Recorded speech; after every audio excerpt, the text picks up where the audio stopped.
So on my quest to satisfy my lust for orange dial watches, I stumbled across this beauty here. This is the Evant Tropic Diver 39 millimeter. It's exclusively available at Gnomon Watches. I'll put a link down below. I have no affiliation with them at all. And I've only bought a couple watches from them. I know a lot of people frequent their site and they do offer quite a few options in different brands. I just don't typically shop there, but I kind of wanted this watch, so I had to go there. So they were quick with the shipping and everything. I have no problems there. So service was great. I did pay full price, which is $589. Although literally, as I just looked, I don't know how long the sale's going on, but it'll probably be gone by the time you watch this video. But they were doing like a 5% off site wide. So I don't know how often Gnomon does sales or if you can get a coupon or something like that. This watch is only like $560 right now. But again, sorry, it's probably full price now and maybe even sold out. But I guess they do these in like limited production. They're not limited edition, but they don't make a ton of them. So, and there are other colorways. So if orange isn't your jam, then there might be something wrong with you. I mean, you have other options, black or blue and whatever else. So let's get into the size of this. Although it does say Tropic Diver 39 millimeter, I can't get 39 millimeter anywhere. I measure 40 at the case from here to here. I measure 40 at the bezel from here to here. As you can see, it sits flush with the case. So it's 40 millimeter wide. I can't catch 39 anywhere. The lug to lug is a 49, but check how dramatic that turn down is on the lug profile. So this is a perfect size for me. 40 by 49, that works definitely with this lug profile and the way the bracelet points down. So it just fits great. Thickness, 13.4 millimeter. You can see you have a nice domed sapphire crystal. The crystal's 3 millimeter thick is what they claim. So, and then even this bezel insert up top, it looks like Bakelite. That's intentionally, see how it kind of rounds up. That's how dive watches of past used to use a bezel material called Bakelite, and it looked like this. This is to simulate that, but this is actually made out of ceramic, which is going to be great because it's more scratch resistant, the ceramic, and then of course the sapphire. But it is 13.4 millimeter thick. You have 20 millimeter lug opening here. So if I want to change it out, put a strap and wear it that way, then that would be an option. However, this beads of rice bracelet is really nice. It gets the job done. It is a split pin sizing system. So it was easy to size and it was plenty long enough bracelet. The downside to this one is definitely going to be the clasp. I think at this price point, I think we could definitely do better with the clasp. This is just a kind of a stamped clasp here with 7 micro adjusts and then a milled center part. But the way it fastens down is just not confidence inspiring at all. It is like old and traditional, but let's move on. Let's do better. So, I mean, it looks sleek, and once it's on wrist, it's fine. I haven't had any issues with it popping open, but I would just rather have something nicer. Here's a look at the case back. Just kind of laser engraved, I believe. Inside is the Swiss-made Sellita SW200. So that is a nice feature to have as well. This is what, serial number 018.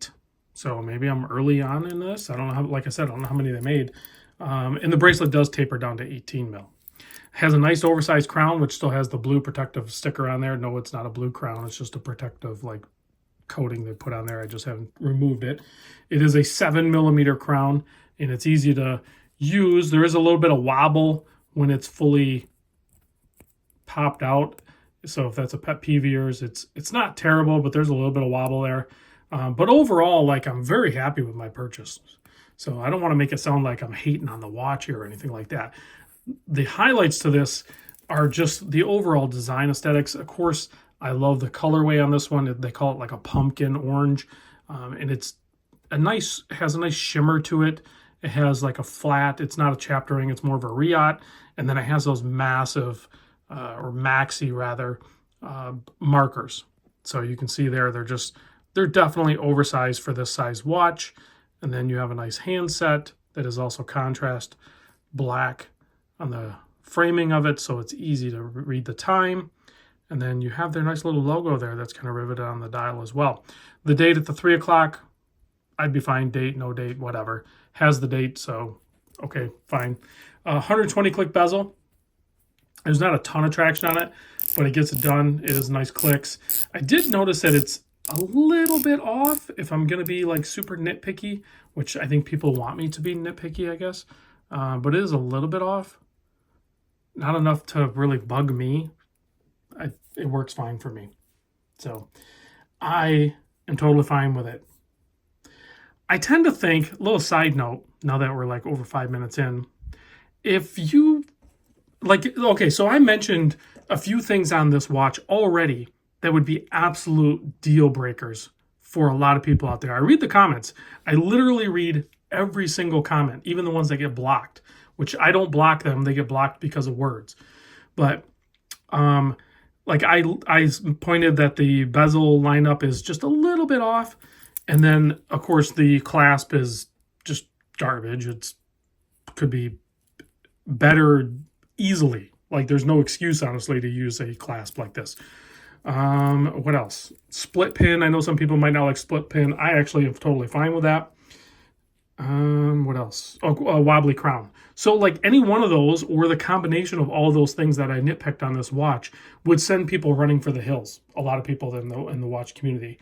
But I think that's good that if you recognize that like if something on a watch is going to bug you to the point where you need to just walk away, I think just walk away. You don't like that watch.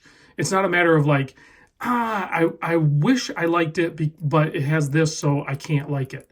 I tend to look at watches a little bit differently in the sense that I look at this watch and the case and the bracelet and the color and the design and everything, and I'm like, I like this watch. I want to wear this watch. So those little nitpicky things that I pointed out, they are white noise in the background. They just exist because for me to own this watch and wear this watch, that's part of this watch. I didn't design this watch. I didn't get to build this watch. These guys did it. These are, I think this was like an enthusiast brand that actually came up in 2017. So they came up with it. They, picked the manufacturer and did all that. So, and this is the product. Take it or leave it. Sure, you can give them feedback and maybe they'll change, maybe they won't. But the reality is, if you like the watch, maybe just let some of the stuff be. It's totally fine. Because look at, once it's on my wrist, none of that stuff matters. I can't tell that the bezel doesn't line up just perfectly. The crown is screwed in, so I can't tell that it's wobbly occasionally. The clasp, it holds. It hasn't failed on me. So what do I really care? It's sleek. It fits the profile of the bracelet, keeps it nice and slim. Maybe they kind of know what they're doing. I don't know. What do you guys think? Am I being weird about that? I like what I like, and the rest of the stuff doesn't really matter to me. Excellent lume application on this. Tons of lume. Actually, I'm just noticing that the brand logo is actually loomed up as well. Man, my eyes do so much better in low light now. A little eye injury. I'll talk about it more later, but great looking watch. No affiliation with Gnomon. I paid full price for this. Absolutely adore it. I'll see you guys in the next vid.